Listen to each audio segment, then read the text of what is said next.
The snow was already falling when Sergei Volkov realized he hadn't written in 3 days. 3 days of frost, gunfire, and smoke thick enough to hide the sun. If there was still one.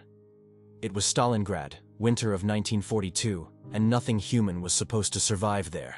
Inside the ruins of a bombed-out factory, Sergei hunched over a scrap of paper torn from a German ration manual. The edges were burned, the ink froze in his pen.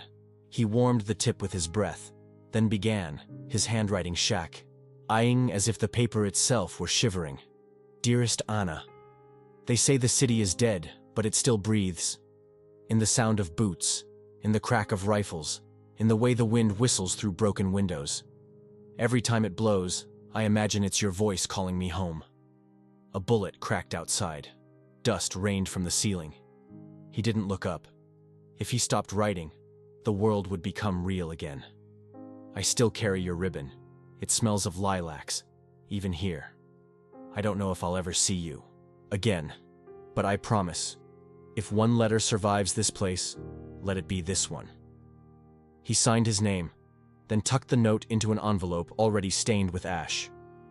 On it, he wrote the same address he had written on every letter since August. Anna Mikhailova, Yaroslavl, Northern Front Hospital. None had ever reached her. He wrote anyway. Sergei was a radio operator in the 62nd Army, stationed near the tractor factory that had become the city's last fortress. He was 24, thin as wire, and carried a photograph of Anna sewn into the lining of his coat. They had met in 1940 before the war, when she was a nursing student and he fixed the radios at her school. She called him the boy who tuned the world. He'd laughed, not knowing how true that would become. When he was drafted, she gave him a ribbon, red, like the one she wore in her hair.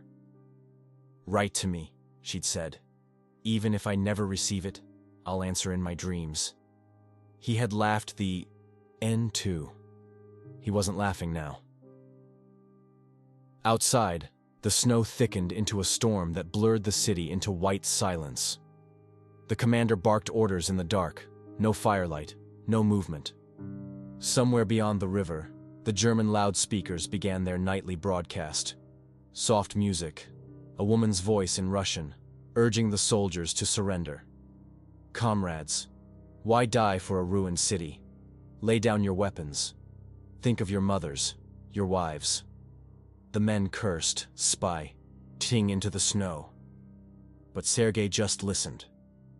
Something in the voice made his chest ache. Not because of what she said, but because for a moment it almost sounded like Anna.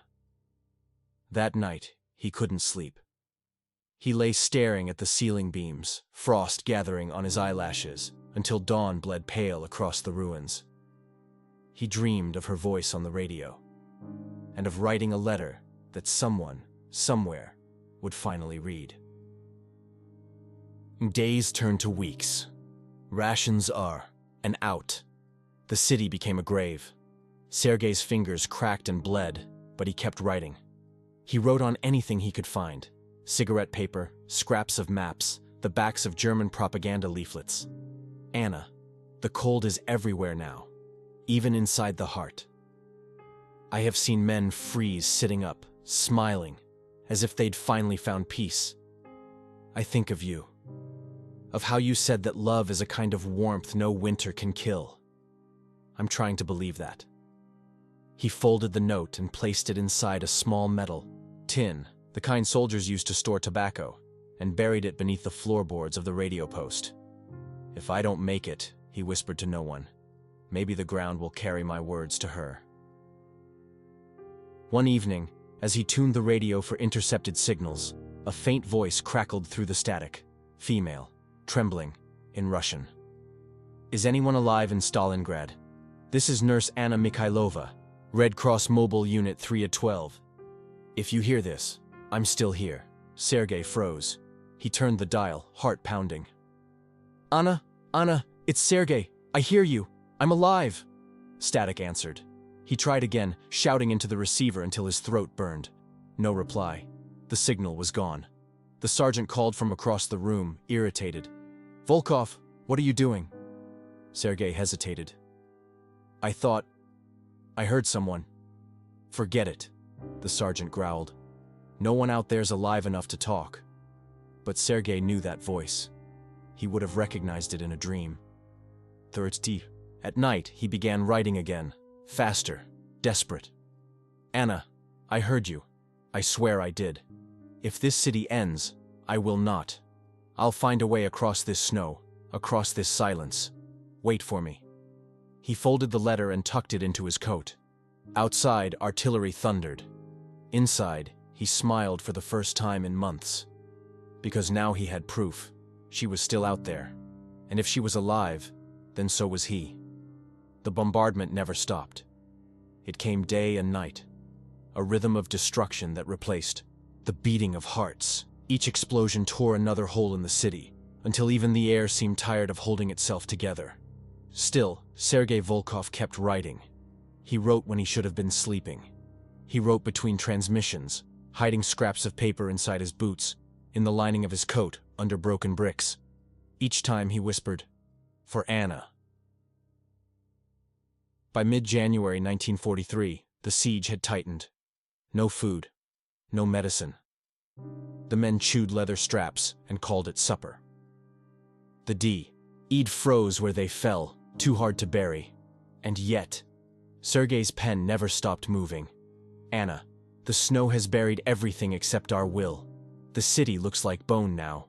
We fight in rooms without walls, sleep in houses without roofs. But the stars still hang over us, as if the sky refuses to surrender. Maybe it's waiting for you too. Sometimes, when the radios fell silent and the smoke cleared, he imagined he could hear her voice again. Just a whisper, like a memory replayed through. Gay static. If you hear this, I'm still here. He'd close his eyes and see her face, the way she had looked the day he left, hair braided, eyes fierce with belief. And that belief was all that kept him from disappearing into the white. Then came the order. The Germans were closing in. The command post had to be moved. The men gathered what little equipment remained, but Sergei refused to leave without the radio. "That thing's dead," his sergeant barked. "Ed." "Then I'll carry the ghost," Sergei muttered.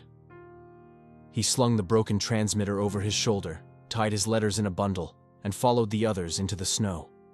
Hours later, they were caught in artillery fire. Sergei dove into a crater, clutching the tin of letters. When the smoke cleared, half the unit was gone. He staggered to his feet, blood in his mouth, the world ringing. The radio lay half buried nearby. The antenna twisted. The casing cracked. He crawled to it anyway. His hands shook as he turned the dial. Static. Then, faintly, a signal. A woman's voice, distorted but unmistakable. "To whoever hears this, the war will end. Hold on." "Anna!" he shouted. "Anna, it's me!" But the sound faded again, swallowed by the wind. He laughed, a strange, broken laugh. She was alive. That was enough.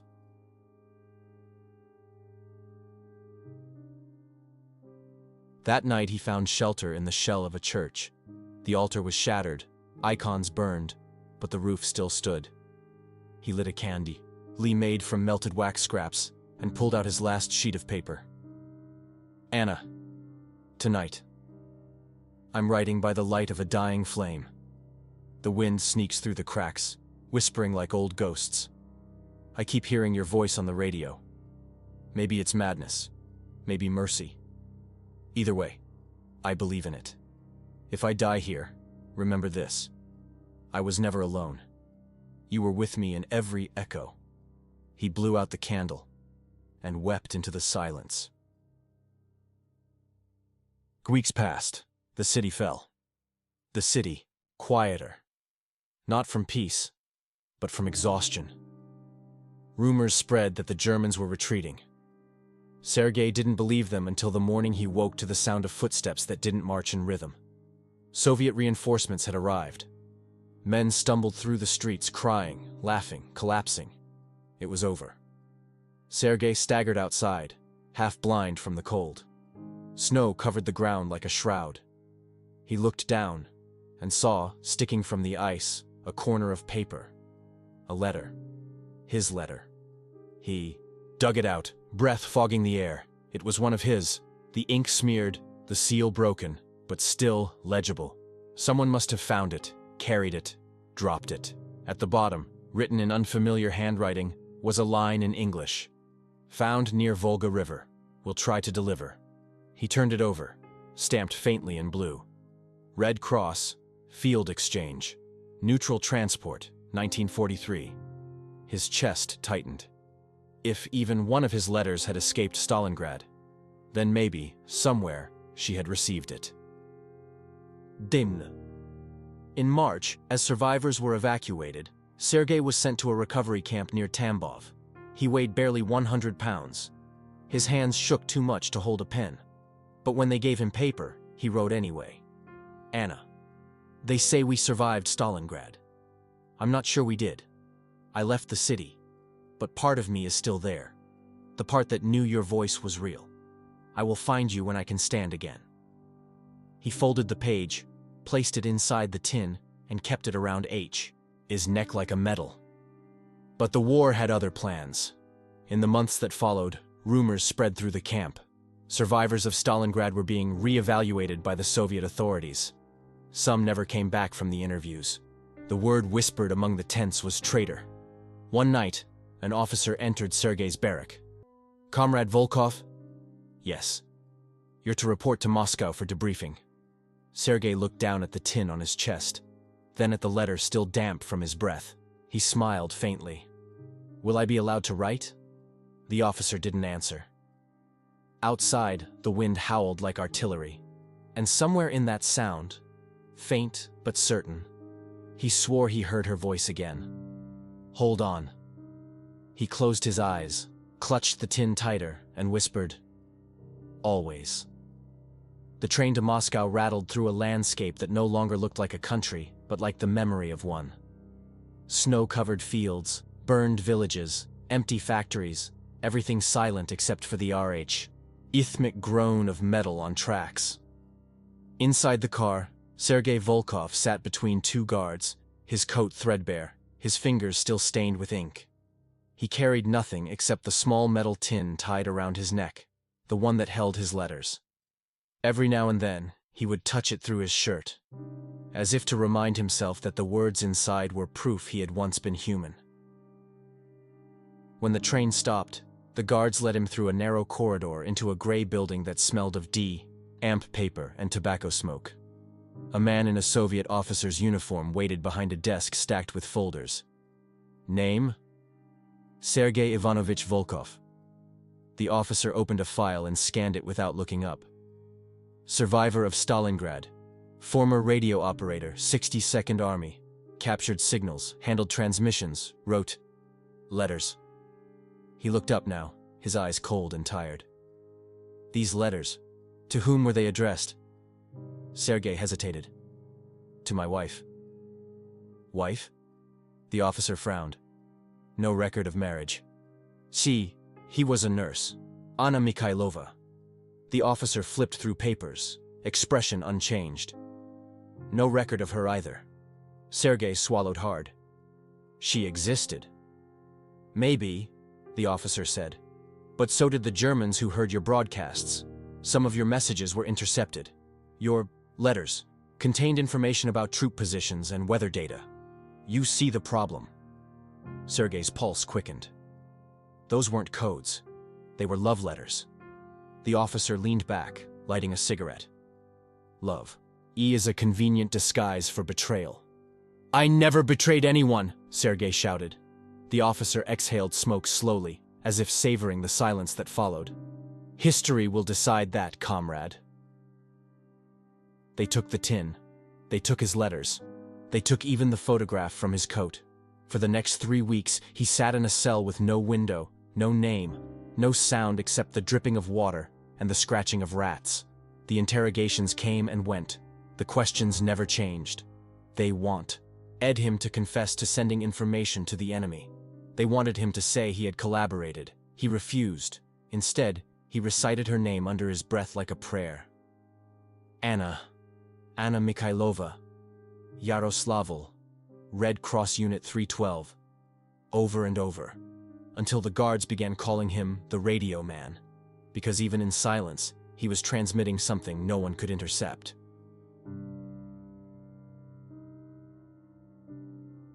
Spring came, or what passed for spring. The snow melted into mud, the air heavy when the smoke from burned files. One morning, the door opened without warning. "Volkov," said the guard, "you're being transferred." "To where?" The guard didn't answer. They marched him outside. The light blinded him. He hadn't seen the sky in months. He blinked, and for a moment the clouds looked like wings. They shoved him into a truck with other men. Thin, pale, hollow-eyed, all of them survivors of Stalingrad. All of them now suspects. At the labor camp, the routine was simple. Work, silence, sleep. No pens, no paper. But Sergei found ways. He scratched words into bits of bark, into the soles of his boots, into the walls of the barrack when no one was looking. "Anna, they can take the ink, but they can't take the words. Every day I write your name with my breath. Every night I speak to the stars and call it a message." The guards found one of his carvings once. They beat him until he couldn't stand. Still, when they dragged him back to his pew, "Nike," he whispered, "I'm still writing." By 1946, the war had become history, but not for men like him. The country was rebuilding, writing new myths, polishing its heroes. There was no place in that story for soldiers who had seen too much or loved too honestly. One morning, an officer came to the camp with a clipboard. "Sergei Volkov," he said, "you're to be released." Sergei blinked. "Released?" The man nodded. "The paperwork says you're rehabilitated. Congratulations." He handed Sergei a small envelope, a travel document, some rubles, and a folded piece of paper. Sergei unfolded it. It was one of his own letters, yellowed and creased, stamped, "Return to sender." "Dearest Anna, the snow here never melts, but I still believe in spring." He stared at the words for a long time before whispering, "So they never reached her." The officer shrugged. "Who knows? Maybe some did. Maybe none." Sergei tucked the letter into his coat and walked out of the gate. The air outside was warmer than he remembered. He stopped at the edge of the road, turned his face to the wind and whispered, "Anna, I'm coming home." But when he reached Yaroslavl, the hospital was gone, replaced by a new one with new staff. He asked about Nurse Mikhailova, but the clerks shook their heads. "No one by that name on record," one said. "Maybe she died in the siege. Maybe she never existed." "She existed," Sergei said quietly. "She answered me." The clerk gave him a pitying look. "You should let the past go, comrade. We all had voices once." Sergei smiled faintly. "Some of us still do." He turned and walked out into the cold, the returned letter pressed to his heart. The snow had begun to fall again, soft and endless, and for a moment, in the hum of the wind, he thought he heard it. That same voice from years ago, whispering through static. "Hold on."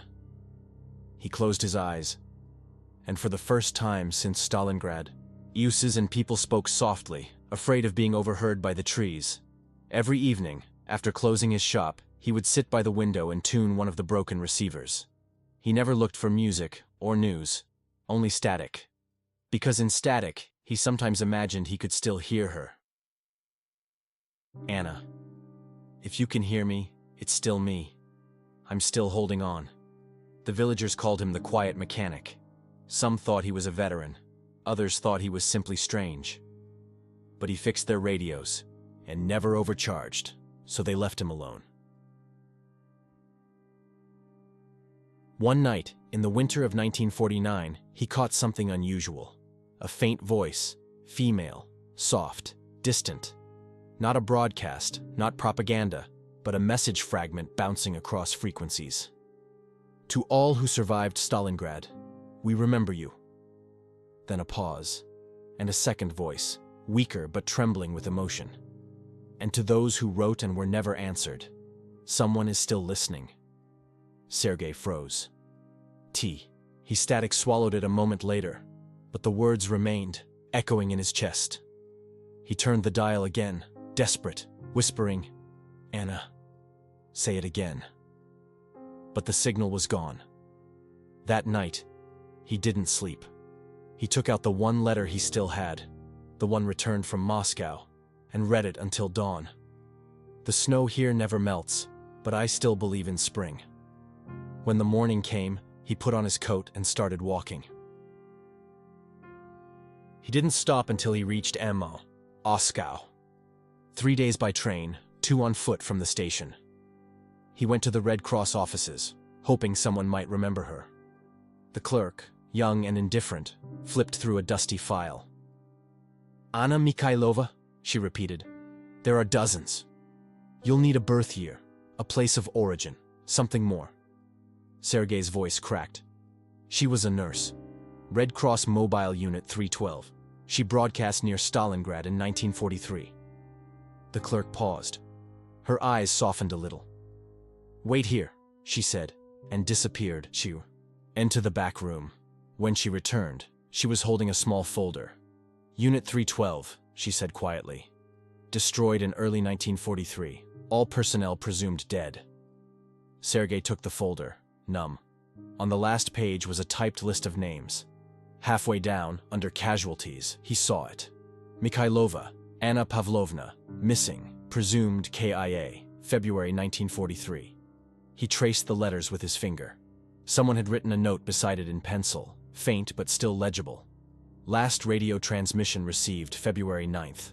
In 1943, message incomplete. He closed his eyes. Incomplete. Like every sentence they'd ever shared. That night, he returned to his small rented room. He laid the folder on the table, lit a candle, and began to write again. His hand trembled, but the words came like breath returning to frozen lungs. "My dearest Anna, they tell me you died the same month I heard your voice. Maybe that's true. Maybe what I heard was just the sound of a promise finishing ITS echo. But I need to believe the signal didn't end. I need to believe some part of us is still transmitting beyond all this silence." He paused, staring at the flame. "If you can hear me, answer, with the wind, or the snow, or nothing at all. I'll still listen." He folded the paper, placed it in the tin, and stepped outside. Snow was falling again. Soft, endless, forgiving. He buried the tin beneath the birch tree behind the building, pressing the earth with both hands. "It's yours now," he whispered. "Ired. Our city, our words, our ghosts." When spring came, he left the town and traveled east, working wherever he could find broken radios to fix. He never stayed long in one place. Sometimes he would turn a dial and catch a song, or a coded message, or the sound of children laughing on a broadcast, and for a heartbeat, he'd think, "There you are." But the voice never came again. In 1957, he received a letter from the Ministry of Defense. It was short, bureaucratic, merciless. "Your service record from the Stalingrad campaign has been expunged. You are not to represent yourself as a veteran or survivor. Your correspondence remains property of the state." He read it twice, then folded it carefully and placed it beside his own letter to Anna. So this, he thought, was how love ended under governments. Not with heartbreak, but with erasure. That night, he sat by the window, the radio dial glowing faintly in the dark. He turned the knob, slow, methodical, until the static became a soft hum. Then he whispered, "Anna, they erased us. But they can't erase what was written." The hum deepened. For just one breath, he thought he heard it again. A faint, impossible reply, the ghost of her voice tangled in the static. "Still here." He smiled through tears. "Then so am I." He leaned back, closed his eyes, and let the sound carry him through the night. By the early 1970s, the war had turned into museum glass and television speeches. The faces of the fallen looked out from photographs too faded to haunt anyone but those who had loved them. And in a small apartment on the edge of Novgorod, one man still tuned a radio to the same empty frequency every night. Sergei Volkov was 63, thin as the shadows in his workshop, his hands now trembling with age instead of fear. The people in the building called him Dead Sergei, Old Sergei, the quiet man who fixed radios for a cup of tea or a loaf of bread. He lived simply. He smiled often. But when the wind was right and the static grew soft, he still listened for her. He kept two objects on his workbench: a faded photo of Anna Mikhailova, rescued years ago from an archive folder, and the small metal tin, tarnished but intact, the letters inside now yellow and fragile. He never opened it anymore. He didn't need to. He knew every word by heart. Anna, they erased us, but they can't erase W. Hat was written. Some nights, he'd sit by the window, the radio humming beside him, and whisper the old lines aloud, not to remember, but to keep them alive in the air. In the summer of 1975, a young history student named Yelena Morozova arrived at his shop. She was researching communications during the war and had heard rumors of a man who once spoke across the ruins of Stalingrad. When she entered, Sergei looked up from his bench and smiled. Another one chasing ghosts? Maybe, she said, blushing. I was told you fixed the radios there. I fixed what was left of them, he said quietly. She hesitated. And, did you ever hear a woman's voice? There are stories of broadcasts. A nurse, transmitting from the other side of the river. The old man froze, the screwdriver in his hand motionless. He looked at her, eyes watery but sharp. Yes, he said finally. I heard her. Yelena's breath caught. Who was she? He smiled faintly. Everything I was fighting for.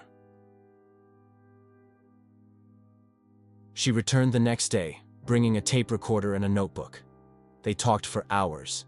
He told her about the factory, the letters, the snow. She wrote every word.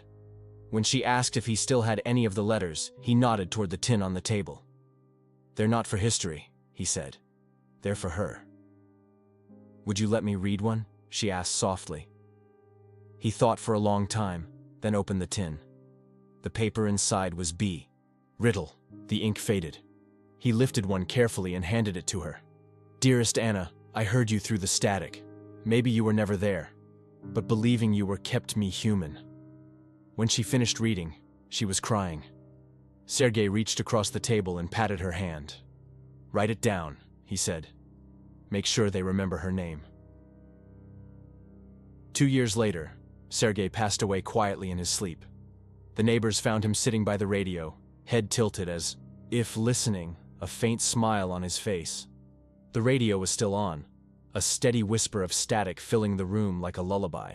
On the table lay a single note written in his unsteady hand. If anyone finds this, tell them I heard her one last time. Tell them the signal never really stopped.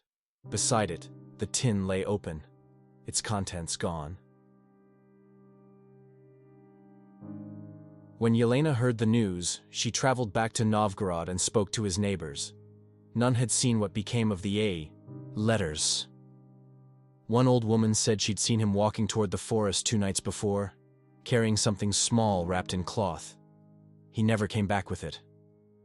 Yelena followed the path behind his building until it opened into a clearing by the river. There, under a birch tree, she found a mound of disturbed soil, and half buried in the mud, a radio antenna, rusted, but unmistakably his. She knelt and brushed away the dirt. Beneath it was a small plaque carved in rough Cyrillic. Anna Mikhailova, 1922. Still transmitting. Yelena covered her mouth, tears spilling over. She went on to publish her book, Echoes from Stalingrad, a collection of letters and transcripts from lost Soviet broadcasts. One chapter was titled simply, The Man Who Wrote to the Air. It ended with Sergei's final note, printed exactly as she found it. The book quietly spread across universities and libraries, eventually reaching the State Archive in Moscow. Historians debated whether Anna's voice had been real or a psychological echo of trauma. But veterans who read the book swore they had heard something too. A woman's voice, gentle and defiant, in the static between frequencies. In 1993, the Russian Postal Museum opened a small exhibition, Letters That Never Arrived. Among the artifacts was a single sheet of paper, preserved behind glass, found decades later near the Volga River. The ink had nearly faded, but the words were still visible. "Dearest Anna, the snow here never melts, but I still believe in spring." The label beneath it read, Sergei Volkov, 1919 to 1977, one of the last voices of Stalingrad. His love survived the war, but not the silence that followed. Visitors often stopped before the case, listening to the faint background audio, a recreated static loop of old radio transmissions. And sometimes, just barely, if you stood very still, you could swear you heard her voice again. "Hold on." And, in that moment, for everyone listening, it felt as if the signal had finally come home.